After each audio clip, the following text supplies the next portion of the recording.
সরকার বাংলাদেশ ব্যাংকের গভর্নর নিয়োগ দিয়েছে কাকে? যেই লোক ব্যাংক অর্থনীতি সম্পর্কে তার কোনো ধারণাই নাই। একটা সন্তান ভূমিষ্ঠ হয় 180 দিনের মাথায় যদি তাকে গলা টিপে হত্যা করতে চান, হত্যা যখন না করতে পারবেন তখন কিন্তু এই ধরনের কথাই আসবে। বিএনপি দল আকারেই একটা প্রতারণামূলক একটা অবস্থানে তারা থাকে সব সময়। বিরোধী দল যে ফ্যাসিস্ট হইতে পারে তার একটা নমুনা নতুন ভাবে দেখা যাচ্ছে।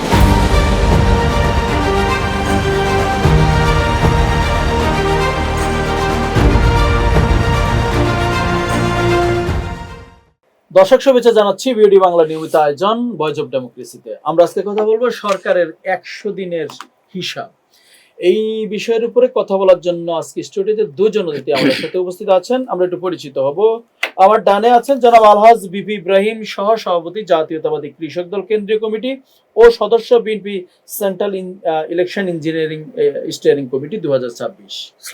আমার বামে আছেন জনাব নাফিউল ইসলাম, মুখ্য সংগঠক জাতীয় কৃষক শক্তি জাতীয় নাগরিক পার্টি এনসিপি। দুজন অতিথিকে ধন্যবাদ জানাই। দর্শক, পুরো অনুষ্ঠান জুড়ে আমি আপনাদের সাথে থাকবো নুরুজ্জামান হীরা। সরকারের 180 দিন সময়টা হয়তো একটি সরকারের জন্য সাফল্য ব্যর্থতা চূড়ান্ত মাপকাঠি নয়, বাট এই সরকারের দিক নির্দেশনা বোঝার জন্য অত্যন্ত গুরুত্বপূর্ণ একটি সময়।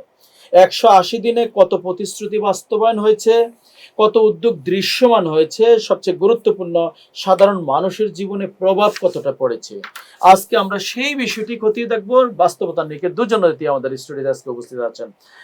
প্রশ্ন একটাই, প্রতিশ্রুতির রাজনীতি থেকে আমরা কি বাস্তব পরিবর্তনের দিকে এগোচ্ছে কিনা? আসলে আমরা একটু প্রথমে যেতে চাই নাফিউল ইসলাম, আপনার কাছে একটু যেতে চাই। আসলে সরকারের 180 দিন অত্যন্ত গুরুত্বপূর্ণ একটি সময়।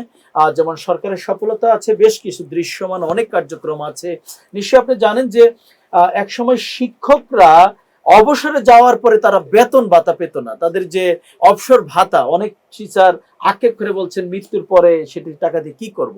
বাট এই সরকার এসে সর্বপ্রথম প্রায় 1,000 কোটি টাকা বরাদ্দ করছে একবারে সকল শিক্ষকদের বেতন ভাতা বা অবসর ভাতা দেওয়ার জন্য। এটি একটি নিঃসন্দেহে কৃষক কাট করেছে, ফ্যামিলি কাট করেছে, ইত্যাদি ইত্যাদি অনেকগুলো সফলতা যেমন আছে, বেশ কিছু ব্যর্থতার সামনে আসলে আসছে। যেমন আপনার বিদ্যুৎ, আপনার দ্রব্যমূল্যের ঊর্ধ্বগতি, জ্বালানি সংকট, আইন শৃঙ্খলা পরিস্থিতির কিছুটা অবনতি, সবকিছু মিলিয়ে এই সরকারকে আপনি কিভাবে মূল্যায়ন করতে চান? আসলে ধন্যবাদ, এবং আমার সহ-আলোচক যিনি আছেন এবং যারা শুনছেন সবাইকে আমার পক্ষ থেকে এবং আমার জাতীয় কৃষি শক্তির পক্ষ থেকে শুভেচ্ছা এবং স্বাগত জানাচ্ছি।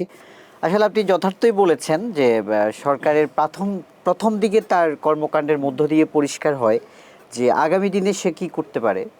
তো এটা মোটামুটি আপনি যদি সরকারি 180 দিনের কার্যক্রম পর্যালোচনা করেন, আপনি কৃষিখাতের কথা বলেছেন, স্বাস্থ্য খাতের কথা বলেছেন, যে বিভিন্ন খাত কেন্দ্রিক, তো এটা স্পষ্ট হয় যে সরকার আসলে ইতিমধ্যেই ব্যর্থতার পরিচয় দিয়েছে।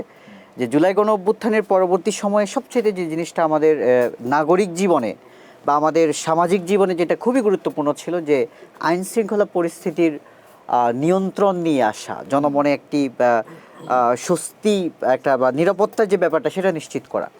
আমরা যদি দেখতে পাই যে সরকার কিন্তু প্রথম দিক থেকেই আইন শৃঙ্খলা পরিস্থিতির আপনার উন্নতি করার জন্য ওইভাবে কোনো পদক্ষেপ বলছে, তারা সরকার বলছে, কিন্তু ওইভাবে কিন্তু আমরা দেখতে পাচ্ছি না। এটা যদি আপনি দেখেন, বিএনপি সরকারের আসার তাদের অভ্যন্তরীণ যে কোন্দল, প্রায় 300-র অধিক আপনার অভ্যন্তরীণ তাদের সহিংসতা হয়েছে, প্রতিদিন দেশে গণপিটুনির শিকার হচ্ছে, আইন শৃঙ্খলা পরিস্থিতি ব্যাপকভাবে অবনতি হচ্ছে। নাফিউল ইসলাম, অস্বীকার করার কি কোনো সুযোগ আছে? আসলে 6 মাসের সরকারের একটিও বিচার বহির্ভূত হত্যাকাণ্ড কিন্তু ঘটেনি। বিচার আপনার ব্যাংকের লুটপাটের একটিও ঘটনা কিন্তু ঘটেনি। আমি আপনার সাথে কর্মকাণ্ডগুলো কি সাধুবাদ জানানোর মতো? না, আমি বিরোধিতার স্বার্থে বিরোধিতা করার যে রাজনীতি, সেটাকে আমি পরিহার করার পক্ষে।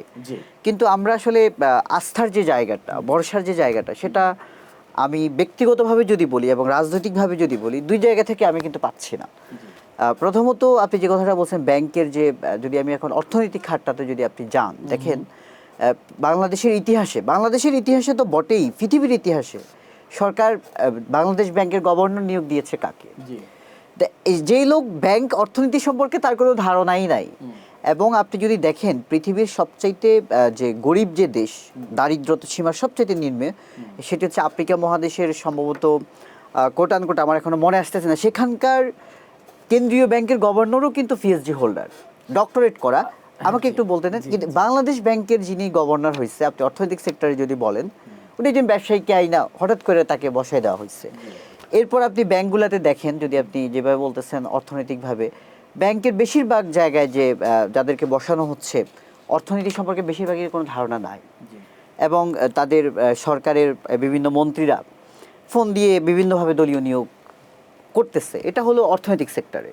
এবং আপনি যদি দেখেন আমাদের অর্থনৈতিক সেক্টরে কিন্তু আমাদের ব্যক্তিগত যে আমাদের আয় সীমা ব্যয় সীমা এটাও কিন্তু ক্রমাগতভাবে কমতেছে। তাহলে এই জায়গায় কিন্তু সরকার পুরোপুরি ব্যর্থ বলা যায়। তার মধ্যেও আমাদের রিজার্ভ কিন্তু রিজার্ভ এবং বাড়তেছে।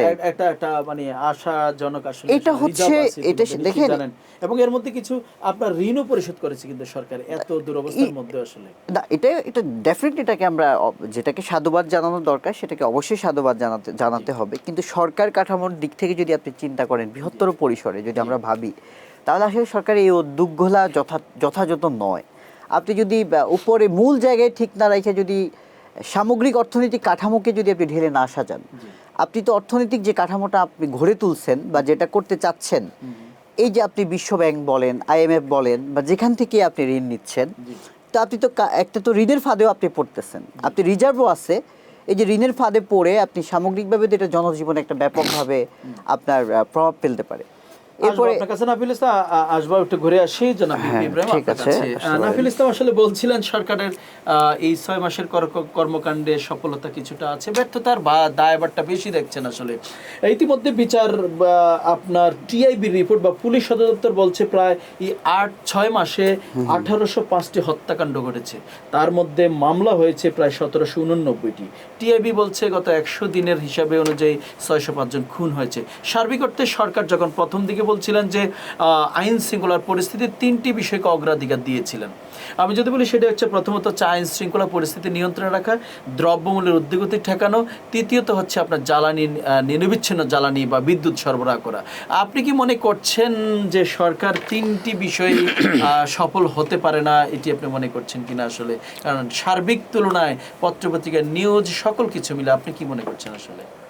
ধন্যবাদ। যে 3টিকে অগ্রাধিকার দিয়েছিল সরকার, সেই 3টিতেই সরকার প্রশ্নবিদ্ধ হয়েছে আসলে।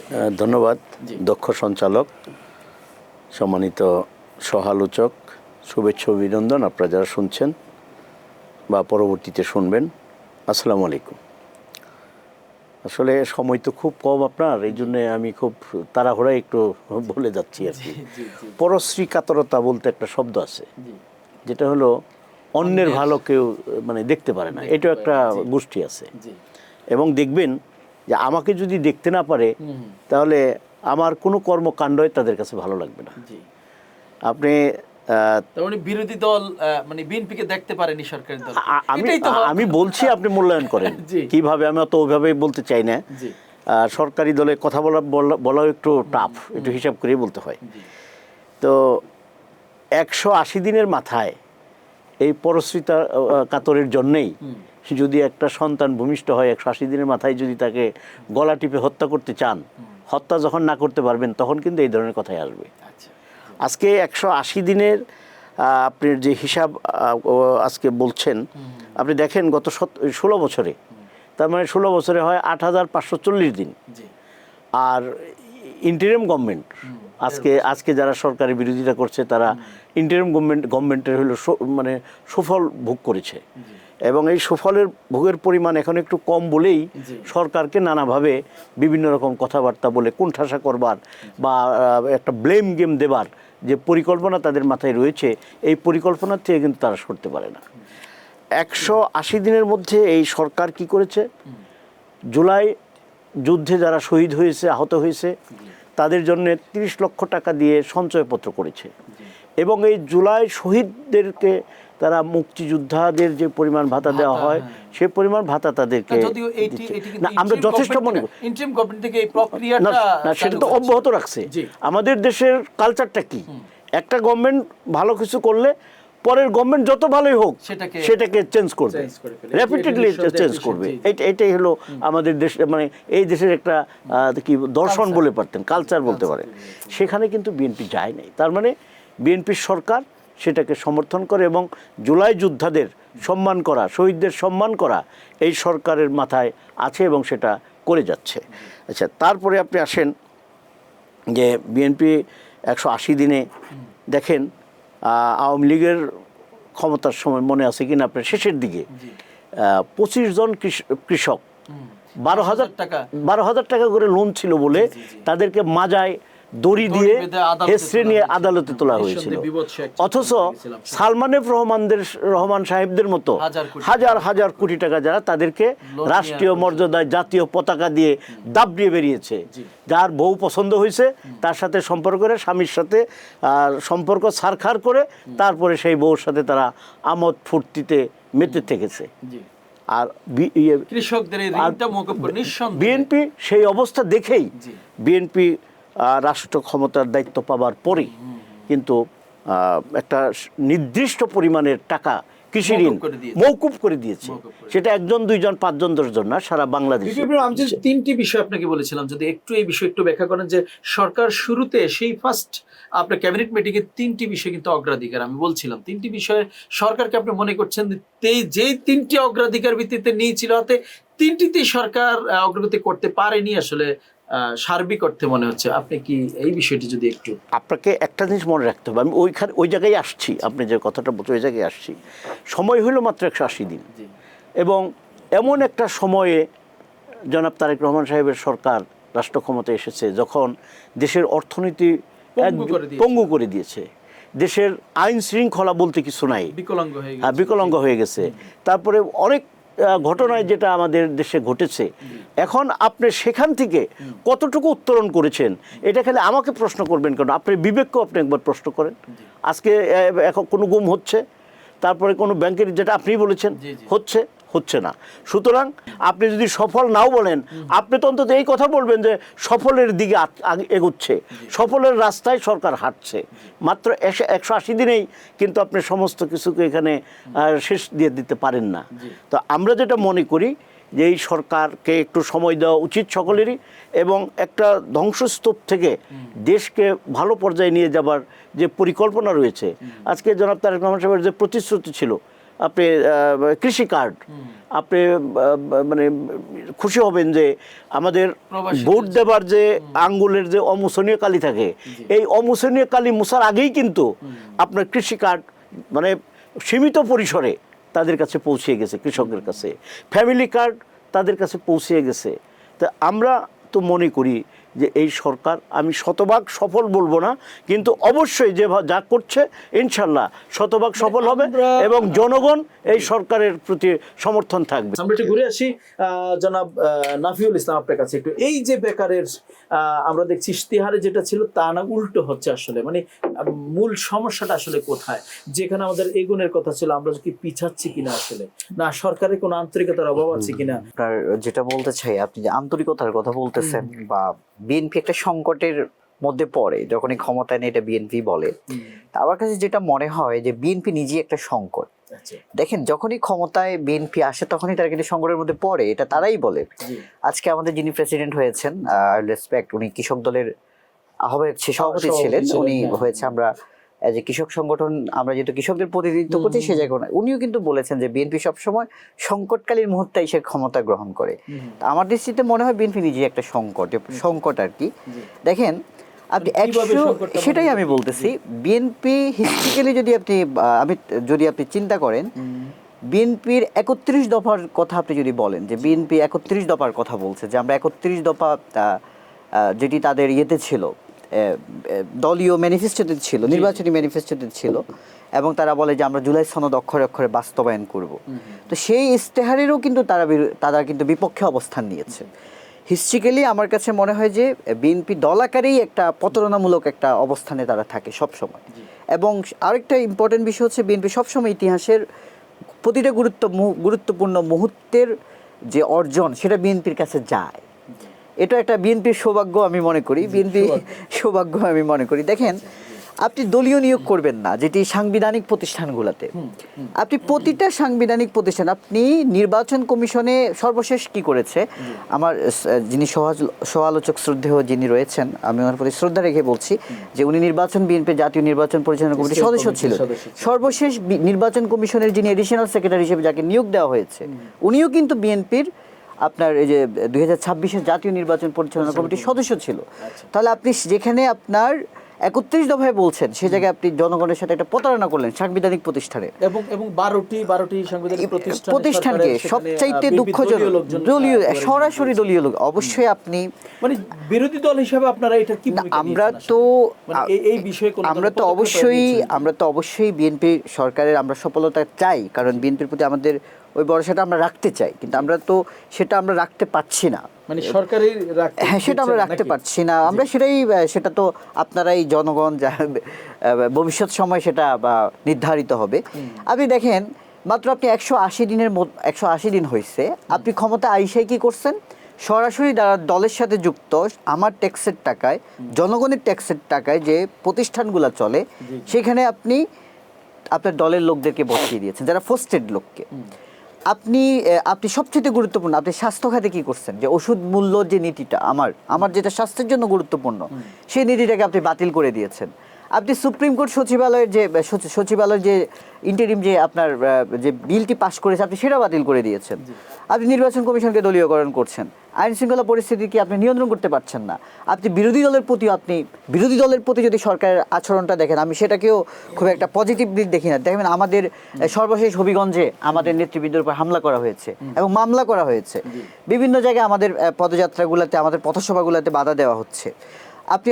আমি তো ব্যাংকের কথাই বলেছি। আপনি যদি পররাষ্ট্রনীতির কথা বলেন, সরকারের পররাষ্ট্রনীতিটাও কিন্তু স্পষ্ট না। এই পররাষ্ট্রনীতি একদিকে চীনের দিকে ঝুঁকতেছে, একদিকে আপনার ভারতের দিকে ঝুঁকতেছে, আবার আপনি আমেরিকার পশ্চিমের দিকে ঝুঁকতেছে।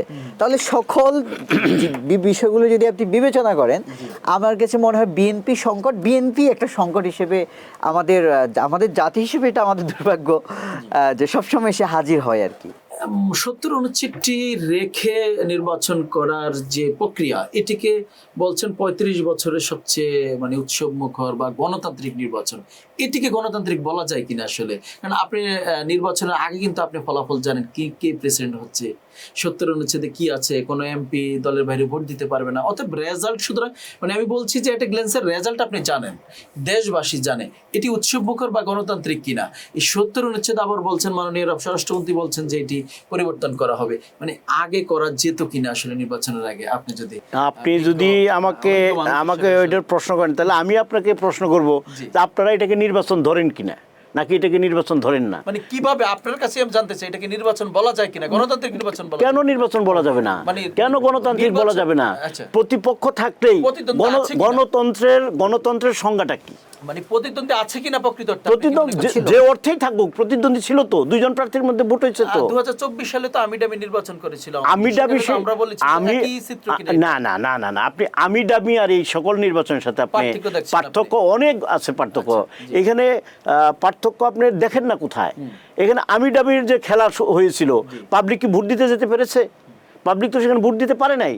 বিএনপির মতো একটি সংগঠন বা আওয়ামী লীগের মতো সংগঠন বা জামাতের মতো একটা সংগঠন 5টা 7টা 8টা আসন পাবে, এ তো পাগলও বিশ্বাস করবে না। সুতরাং সেই নির্বাচনে বিএনপিকে মাত্র 7টা আসন দেওয়া হয়েছে 18 নির্বাচনে, যেগুলো নির্বাচনের নামে তামাশা। এইখানে যদি আপনার রাষ্ট্রপতির নির্বাচনে যদি তারা প্রার্থী না থাকতো, তাহলে আপনারা বলতে পারতেন যে এটা তো উৎসব মুখর হলো না, তাহলে অটোমেটিক মানে বিনা প্রতিদ্বন্দ্বিতায় তিনি নির্বাচিত হয়ে যেতেন। এবং না, গণতান্ত্রিক ধারে না, আপনি এটা বলতে পারবেন না, যেহেতু প্রার্থী দিয়েছে সুতরাং এটা উৎসব মুখর হয়েছে এবং প্রতিদ্বন্দ্বিতামূলক হয়েছে। মানে যেই নির্বাচনের ফলাফল জানা থাকে, যে নির্বাচনের ফলাফল নির্দিষ্ট থাকে, আপনি সেটাকে নির্বাচন, তারপরে আপনি তাহলে সেখানে অংশগ্রহণ করেন কেন? হ্যাঁ, সেটা স্বীকার করেছে এনসিপি অলরেডি। এনসিপি স্বীকার করেছে এটা ভুল হয়েছে, যথার্থ বলেছে। তাহলে ভুল যদি হয়েও থাকে, ঠিক আছে, তাহলে ওটাকে স্বীকৃতি দিতে হবে যে নির্বাচন হয়েছে, কারণ যেহেতু ভুলই হয়েছে। ভুলের কারণে আপনি একটা সিস্টেমকে স্বীকার করবেন না, এটা তো হইতে পারে না। আর উনি আরেকটা কথা বলছে, হবিগঞ্জের কথা। আপনি দেখেন সমাবেশে এই আপনারা দেখেন আপনার বাড়ির কাছে যেয়া বা ওই যে যে আলোচক, সম্মানিত সহ আলোচক, তার বাড়ির কাছে যেয়া যদি আমি প্রস্তুতি নিয়ে মাইক লাগিয়ে তারে গালিগালাজ করি, হুমকি দুমকি এগুলা, মানে আপনার যেমন সালাউদ্দিন সাহেবরে বলে যে সে কি শিলংয়ের কি যেন একটা কথা বলে বলে, মানে এটা কি আঘাত করে কিনা, অবশ্যই হস্তক্ষেপ করে কিনা, করবে না কেন? তারেক রহমান সাহেব সম্পর্কে যাতা কথাবার্তা বলে। আপনি বিরোধী দল গঠনমূলক বিরোধিতা করবেন, পরামর্শ দিবেন। আজকে যে জ্বালানি নিয়ে তো তারেক রহমান সাহেব বলেছেন যে আপনারা প্রস্তাবনা চেয়েছেন, তারা তো সেইখানে সেইভাবে তারা সমালোচনা করবে। সেইভাবে গঠনমূলক প্রস্তাবনা বা একসঙ্গে বসে আলোচনা করা বা ওই ডিপটি স্পিকারের নাম দেওয়া, এগুলো তো তারা করবে না। এরা কোনোভাবেই করে, এরা হলো আপনার কথা এবং কাজের সাথে কোনো মিল নেই। 180 দিনে বিরোধী দল সফল কিনা আপনি কি মনে করছেন? আসলে তাদের কর্মকাণ্ডে মানে বিরোধী দলকে আমি সফল বলতে পারি না, তবে এইটুকু বলতে পারি যে বিরোধী দল যে ফ্যাসিস্ট হইতে পারে তার একটা নমুনা নতুন ভাবে দেখা যাচ্ছে। মানে যেমন যদি একটু যেমন এই যে মব সৃষ্টি করা, একটা মবের 100টা হরতালের চেয়ে একটা মবে বেশি ভয়ঙ্কর সৃষ্টি হয়। তো এই সকল কারণে যে ফ্যাসিস্ট সৃষ্টি হইতে পারে, এটা একটা নতুন ধারা আমার মনে হয় বাংলাদেশে। আমরা জানতাম সবসময় যে সরকারি দল ফ্যাসিস্ট হয়, কিন্তু এখন দেখছি যে বিরোধী দল থেকে ফ্যাসিস্ট হতে পারে। উত্তর দিবেন যে বিরোধী দল ফ্যাসিস্টের রূপ দেখাচ্ছে। পাশাপাশি আমরা একটু নিত্য প্রয়োজনীয় জিনিসের যে ঊর্ধ্বগতি নিশে আবার আপনিও ফলো করছেন। কলার চাল গত এক সপ্তাহ 15 দিন আগে যে কলার চাল বা সুগন্ধি চাল যেটা বলা হয় সেটা 190-80 টাকার মধ্যে ছিল, সেটা এক সপ্তাহ পরে বা 15 দিন পরে এর দাম এখন 230 টাকা হয়ে গেল। আমি যদি একটু তথ্য দিই আপনাকে, যে বাংলাদেশে আপনার 10 থেকে 12 লক্ষ মেট্রিক টন চাল উৎপাদন হয়, বাট আমাদের অভ্যন্তরীণ চাহিদা হচ্ছে মাত্র 4 লক্ষ মেট্রিক টন। 6 থেকে 8 লক্ষ মেট্রিক টন উদ্বৃত্ত থাকে, যেটা আমরা কিছুটা পরিমাণ বিদেশে আমরা রপ্তানি করি। এই চালের দামটা বেড়ে যাওয়ার কারণটা কি? আমরা কি সেই সিন্ডিকেটের কবলে আবারও করতে যাচ্ছি কিনা? আসলে না, আমরা পড়তে যাচ্ছি কিনা এটা কথাটা সঠিক না, আমরা পড়ে গেছি। কারণ হলো মুক্তবাজার অর্থনীতিতে সাধারণত এই ঘটনাগুলোই ঘটে, যেহেতু আমরা কৃষকদের সাথে আছি, কৃষকদেরকে নিয়ে কাজ করি। যে দ্রব্যমূল্যের ঊর্ধ্বগতিটা আসলে আপনি যদি দেখেন, আপনি পোলাও চালের কথা বলছেন, আজকে আমরা সার সংকটের কথা দেখছি। আমি এটা আলাপটা গভীরে যেতে হবে, নাহলে এটা পরিষ্কার হওয়া যাবে না। আজকে যে সার সংকট আমাদের এখানে তৈরি হচ্ছে, এই সার সংকটটা আপনি যদি দেখেন নিউজে, যে সার কিন্তু লুটপাট করছে, কৃষকরা লুটে নিয়েছে এবং অনেক জায়গায় সার আপনার দেওয়া হচ্ছে না। এই সার সংকটের প্রভাবটা কিন্তু দীর্ঘমেয়াদী। এই সার সংকটটা আপনার এই যে সামনে যে আমাদের আমন সিজন আসতেছে, এখানে গিয়ে পড়বে স্বভাবতই। তখন তার যে কৃষকের যে উৎপাদিত যে আপনার দান থেকে তো চাউলটা হবে, সেক্ষেত্রে এটার ব্যাপক প্রভাব পড়বে। আপনার ধরেন কৃষক যদি যথাসময়ে যদি এই বিষয়টা আমি সেই জায়গাতে সরকার কি মানে আসলে নিয়ন্ত্রণ করতে পারছে না? আমি মনে করি নিয়ন্ত্রণ করতে পারছে না সরকার। নিয়ন্ত্রণ করার সরকারের কোনো আকাঙ্ক্ষা নেই। কারণ হচ্ছে এখানে আপনি যদি দেখেন যে আমাদের শেখ হাসিনা শুধু চলে গেছে, কিন্তু বাকি সকল কাঠামোগুলো কিন্তু রয়ে গেছে। শেখ হাসিনার জায়গায় এখন ধরেন একজনের জায়গায় আরেকজন জাস্ট ব্যক্তির পরিবর্তন হয়েছে, পুরো ব্যবস্থাটাকে কিন্তু আওয়ামী লীগের পরিবর্তে এখন বিএনপি চলে আসছে। অন্যতম আকাঙ্ক্ষা শুধু সরকার পরিবর্তন না, একটা সিস্টেমের পরিবর্তন ছিল, যেটি আমরা বিএনপির 31 দফাতেও ছিল, সেটি তো অন্য তর্ক। তো আজকে আমি সার সংকট নিয়ে যেটা না বললেই নয়, এই সার সংকটের প্রভাবটা কিন্তু আমি যদি বলি, মানে বিরোধী দলের এই ক্ষেত্রে কি ভূমিকাটা আপনারা রেখেছেন? নিত্য প্রয়োজনীয় দাম বাড়ছে, মানে আপনারা কি ভূমিকাটা বিরোধী দলের আপনার এই প্রশ্নটার উত্তর দেওয়াটা অনেকটা আমি কঠিন এবং খুবই প্রশ্নবিদ্ধ প্রশ্ন এটা। বিরোধী দলের অনেক দায় আছে নিঃসন্দেহে। আমি কার্যত আমি ওই অর্থে ব্যর্থ বলতে চাই না।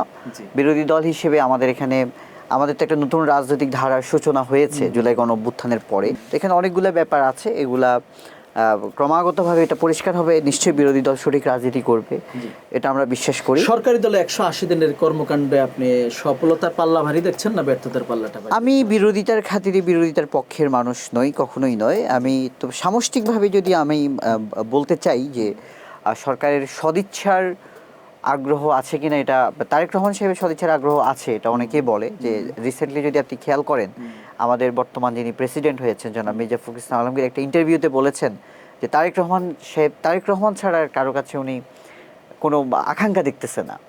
সবাই কিন্তু সেই আগের মতোই শুধু লুটপাট করতে খাইতে চায়, লুটপাট করতে চায়। তাহলে আপনি এই যে আমার কথা না, আপনি প্রেসিডেন্ট যিনি এখন বর্তমান প্রেসিডেন্ট, ওনার এই বক্তব্যের মধ্য দিয়ে তো পরিষ্কার যে পুরো সিস্টেমটাই আগের মতো রয়েছে, লুটপাটের মতোই রয়েছে। সুতরাং সরকারের 180 দিন এবং আমাদের বর্তমান প্রেসিডেন্টের যে বক্তব্য সেই অনুযায়ী সরকার অবশ্যই ব্যর্থ, সফলতার কোনো এখানে ব্যর্থতার পাল্লাই ভারী।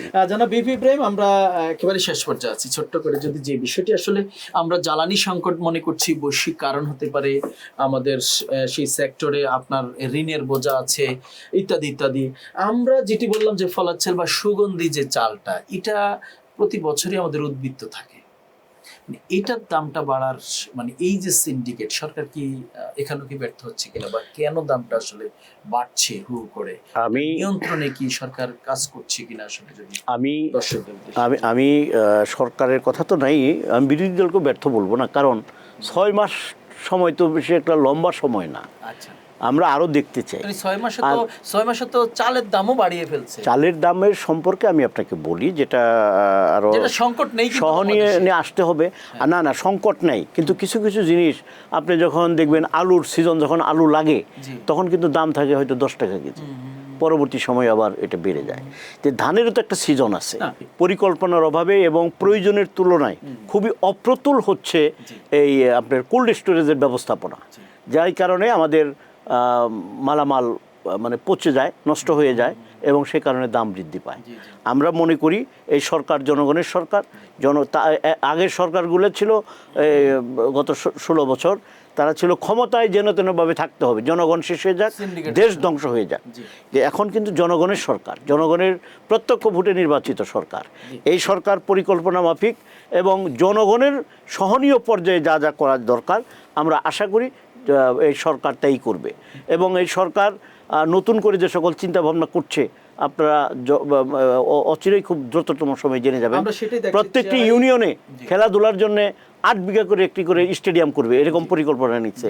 প্রত্যেকটা ইউনিয়নে খাদ্য গুদাম, খাদ্য কিভাবে মজুত রাখা যায়, কৃষকের কাছ থেকে সরাসরি, যাতে মধ্যস্বত্বভোগীরা জানি এখানে কোনো রকম ইন্টারফেয়ার করতে না পারে, সেজন্য কৃষকের কাছ থেকে সরাসরি কিভাবে কৃষি পণ্য কেনা যায়, এগুলো হয়ে আসলে প্রতিফলন, এটারই একটা প্রতিফলন দেখতে চাই। দর্শক, আপনারা দেখছিলেন সরকারের 180 দিনের হিসাব। দুজন অতিথি আমাদের সাথে কথা বলছিলেন জনাব আলহাজ বিপি ইব্রাহিম, সহসভাপতি জাতীয়তাবাদী কৃষক দল কেন্দ্রীয় কমিটি ও সদস্য BNP central election steering committee 2026।